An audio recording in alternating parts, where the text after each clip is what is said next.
এই চাচাই বৃদ্ধ বয়সে একটি ২০ বছরের মেয়েকে বিয়ে করেছে।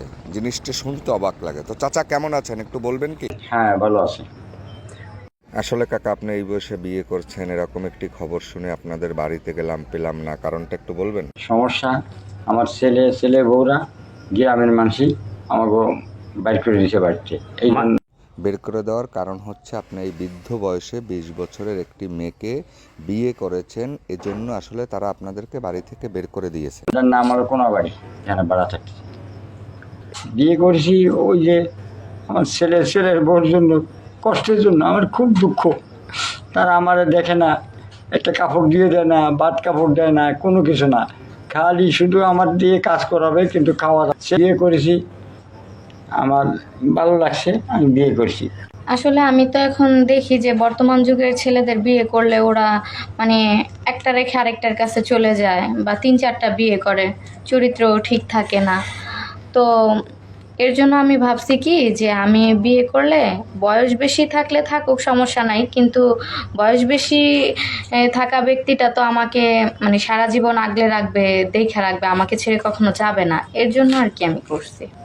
আপনি যে এই ৯৫ বছর বৃদ্ধকে বিয়ে করলেন, ওনার তো ১ সেকেন্ডের ভরসা নাই, তখন আপনি কি করবেন? আরেকটি বিয়ে করবেন? না, বিয়ে কি আর মানুষ দৈনিক করে?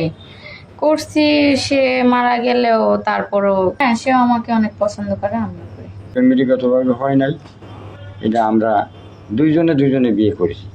তারপরে বিয়ে করার পরে আমার ছেলেরা তো আপনার তো বললাম, আর তারাও তার বাপ মা মানে নেয়। তারা হাসাহাসি করে যে এই বুড়ো এই মেয়ে বিয়ে করেছে, এই নিয়ে হাসাহাসি করে, করুক, তা আমার কিছু যায় আসে না। আমরা দুজন ভালো থাকলে, আমরা দুজন ঠিক থাকলি, সেইটাই আমাদের বাপ। না ভাই, আসলে সম্পত্তি এখানে কোনো কিছু আমি দেখি নাই। আর তার কি আছে না আছে, সে আমাকে দিল না দিল ওটাও আমার আসলে কোনো আসে যায় না। মূলত সে আমাকে অনেক কেয়ার করে, অনেক পছন্দ করে, তো আমিও তাকে অনেক পছন্দ করি।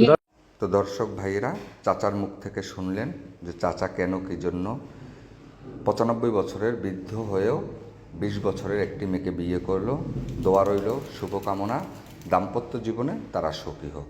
আর কি বলবো, এছাড়া আমার আর কিছুই বলার নেই। তো চাচা, তাইলে আপনারা ভালো থাকবেন, দোয়া রইল সবসময় আপনাদের জন্য। আল্লাহ পাক আপনাদের ভালো রাখুন। ভালো থাকেন। আসসালামু আলাইকুম।